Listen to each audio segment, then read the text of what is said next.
Welcome to Detroit. The Raptors closing out their final set of back-to-backs. The first part of the back-to-back not going so well after they lose to Indiana. Sherm, a pretty good first half. Indiana came out with a little bit more energy in the second half, knocked the Raptors back. Paul George got going, and it was lights out after that. Yeah, Paul George was great in that third quarter, scoring 18 points for Indiana. DeMar DeRozan did well as well, scoring 20 points in that third quarter.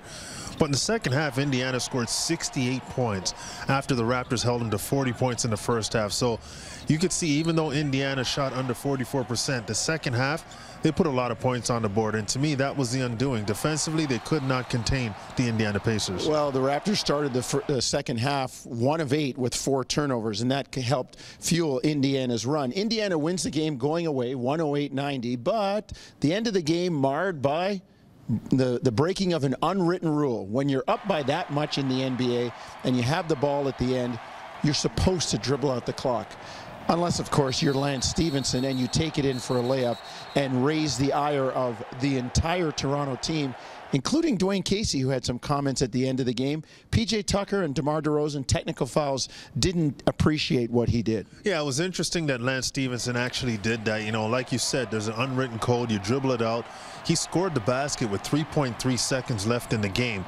You're up big already. You're supposed to, like you said, dribble it out. And that's a Lance Stevenson thing to do. It was a classless act that he did. And having said that, I was glad to see the Raptors step up to him and let him know that they didn't appreciate it.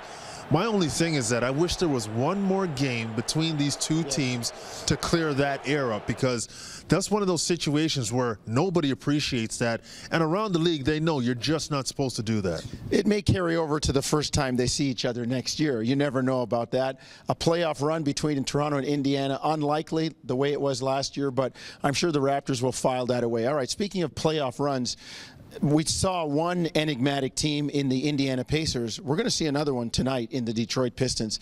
How these guys are below the playoff line is beyond me.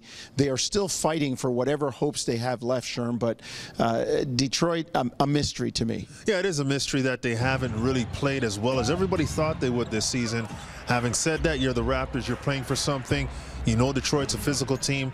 They're going to come out. They're not going to lay down for you. So you're going to have to go out there and play extremely hard and really do a better job defensively through 4 quarters. Many Raptor fans would hit the end the season now button right away. You look at the standings, the Raptors in 3rd, ahead of Washington due to the tiebreaker. Their first-round matchup opponent would be Atlanta, who is 6th and backing up. And then Cleveland in 1, which would mean if seeding holds, the Raptors would get Boston in the second round. Unfortunately, there's still a week to go in the season. And you can see the Raptors' next game, 7:30 on TSN, and hear it on TSN 1050 with Sherm and myself.